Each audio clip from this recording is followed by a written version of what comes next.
Hello everyone. तो इस video में हम पढ़ने वाले डिसेंट्रलाइजेशन के बारे में। तो देखिए, डिसेंट्रलाइजेशन होता क्या है पहले ये समझिए और इसकी नीड हम उसके बाद समझेंगे। When the power is taken away from the central government and state government and is given to the local or third level of government, it is called decentralization. तो अब इसे कैसे समझिए, तो एक सिंपल मैं आपको एक चार्ट बताता हूँ, उससे समझिए। तो ये देखिए, ये जो मैंने छोटा सा चार्ट बनाया है, इसमें क्या दिया है, गवर्नमेंट, सेंटर और स्टेट। तो जनरली अगर फेडरलिज्म में देखा जाए तो दो लेवल्स की बात होती है, सेंट्रल लेवल और प्रोविंशियल या फिर स्टेट लेवल। बट अगर डिसेंट्रलाइजेशन को इसमें इन्वॉल्व किया तो गवर्नमेंट की 3 लेवल्स हो जाएगी। तो तीसरी लेवल इसमें ऐड हो गई है। पहले तो सेंटर थी, फिर स्टेट और फिर लोकल गवर्नमेंट इंपॉर्टेंट है। तो अब डिसेंट्रलाइजेशन को जरा डीप में समझते हैं। थ्रू आउट इट्स डेफिनेशन ही हम पहले समझते हैं। So when the power is taken away from centre and state, पहले ये समझिए। तो किस पावर की बात हो रही है? Some power, some political power. देखिए, पूरी पावर नहीं, कुछ जो डिसीजंस होते हैं, डिसीजन मेकिंग पावर होती है, उन पावर को सेंटर और स्टेट से लेके, मतलब सेंट्रल गवर्नमेंट और स्टेट गवर्नमेंट से लेके लोकल गवर्नमेंट को देना, इसी को क्या कहते हैं? डिसेंट्रलाइजेशन। और लोकल गवर्नमेंट कहाँ पे होती है? तो आप देखोगे कुछ सिटीज में मिला के होती है, या फिर हम कह सकते हैं हर एक विलेज या कुछ ग्रुप ऑफ विलेजेस में होती है। तो अब डिटेल में इसको देखते हैं। So need of decentralization in India. तो हमें थर्ड लेवल ऑफ गवर्नमेंट की ज़रूरत क्या है, तो इसे समझना ज़रूरी है कि इंडिया में अगर 2 लेवल्स हैं तो फिर भी हम लोकल गवर्नमेंट को क्यों बीच में ला रहे हैं? क्योंकि अगर कॉन्स्टिट्यूशन को देखा जाए, ये बात समझिए कि कॉन्स्टिट्यूशन जब हमारा बना था तो उसमें जो डिफ़ॉल्ट था तो 2 लेवल्स ही दी गई थी, सेंटर और स्टेट। बट बाद में अमेंड करके थर्ड लेवल ऑफ गवर्नमेंट भी उसमें ऐड किया।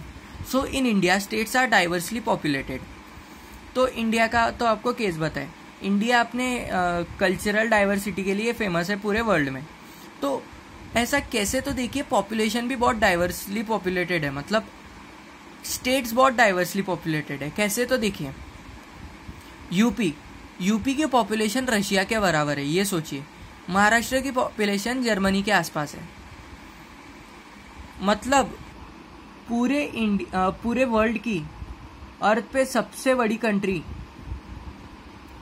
इन टर्म्स ऑफ एरिया, सबसे बड़ी कंट्री रशिया, उसकी पूरी पॉपुलेशन तो हमारे सिर्फ यूपी में है, ये सोचिए। जर्मनी, हिटलर का देश, महाराष्ट्र, मतलब महाराष्ट्र में जर्मनी जितनी पॉपुलेशन है। तो इससे आप क्या अनुमान लगा सकते हो कि हमारा हर एक स्टेट एक कंट्री के बराबर है, ये बात याद रखिए। तो इससे हम कंक्लूजन क्या दे सकते हैं? Even 2 tiers of government are inefficient. मतलब सोचिए, अगर 10 स्टूडेंट को संभालने के लिए एक टीचर काफ़ी है, चलिए, पर क्या 1000 स्टूडेंट को संभालने के लिए एक टीचर काफ़ी है? नहीं। तो इसी तरह आपको समझना है कि और 2 से 3 टीचर्स की भी या फिर कई टीचर्स की ज़रूरत होती है। So the local people have better idea about spending money for developing local region and situation of colony और area। तो आप देखोगे कि लोकल गवर्नमेंट में जो होते हैं वो लोकल पीपल होते हैं, एक रीजन के ही पीपल होते हैं। इसका रीजन समझिए, local people have better idea about spending money for developing local region. ये ऐसा है कि देखिए, अगर कोई क्रिकेटर है वो अपने होम ग्राउंड पे खेल रहा है तो चांसेस ज़्यादा है कि वो किसी भी प्लेयर पे उस ग्राउंड पे जो भी खेल रहे हो उसके अलावा उनसे ज़्यादा उसको उसके बारे में नॉलेज हो कि स्विंग कैसे होगा, बॉल पिच कैसी है और उस पर बैटिंग कैसे करनी है, फुट मार्क्स वगैरह, हर चीज़ की उसे नॉलेज होगी। किससे ज़्यादा? तो हर एक प्लेयर से ज़्यादा जो वहाँ पे नहीं खेल चुके हैं। वही होता है लोकल पीपल्स के केस में भी। लोकल जो लोग होते हैं उन्हें उनके एरिया की कंडीशन पता होती है कि ये लोग जो है ये पैसे खा रहे हैं, ये लोग जो है इन्हें पैसे नहीं मिल रहे, ये, और फिर ये XYZ लोग हैं, ये करप्शन कर रहे हैं एंड ऑल, और ये जो चीज़ है यहाँ पे पैसे खर्च होने चाहिए, इस चीज़ पे पैसे नहीं खर्च होने चाहिए, फिर भी खर्च हो रहे हैं। ऐसी चीज़ों पे मतलब उनका मतलब पूरा कंसंट्रेशन होता है और उन्हें पता होता है। क्यों? क्योंकि उसी जगह पे उन्हें उठना बैठना होता है रोज़। तो इस कारण क्या, तो डिसेंट्रलाइजेशन इन इंडिया का इमरजेंस हुआ। क्योंकि अगर इतना डाइवर्सली पॉपुलेटेड पॉपुलेशन है, मीन्स डाइवर्सली पॉपुलेटेड स्टेट्स हैं, और अगर सिर्फ 2 टीयर्स हुए तो बहुत मुश्किल है इन लोगों को रूल करना। तो इस कारण क्या, तो लोकल गवर्नमेंट का इमरजेंस हुआ। So constitution was amended to introduce local government in India. तो जैसे कि मैंने बताया कि इंडिया में जो कॉन्स्टिट्यूशन जब बना था हमारा, तब लोकल गवर्नमेंट का आइडिया तब इमर्ज नहीं हुआ था। हमारे कॉन्स्टिट्यूशन में लोकल गवर्नमेंट के आर्टिकल्स नहीं बनाए गए थे, प्रोविजंस नहीं थे।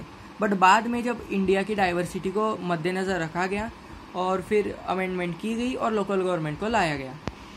तो यही था डिसेंट्रलाइजेशन के बारे में। अगले वीडियो में हम एक बेहद ही इम्पॉर्टेंट टॉपिक को पढ़ेंगे। लोकल गवर्नमेंट के अलग अलग डिविजन्स कह सकते हैं, ग्राम पंचायत, पंचायत समिति, म्यूनसिपलिटी, म्यूनसिपल कॉरपोरेशन। और अगर आप बुक में देखोगे तो आपको बहुत कॉम्प्लेक्स लगेगा, बट अगले वीडियो में मैं बहुत ही सिंप्लीफाई करके इसको समझा दूंगा। So I hope you loved the video. Keep watching, keep liking, keep subscribing. Thank you.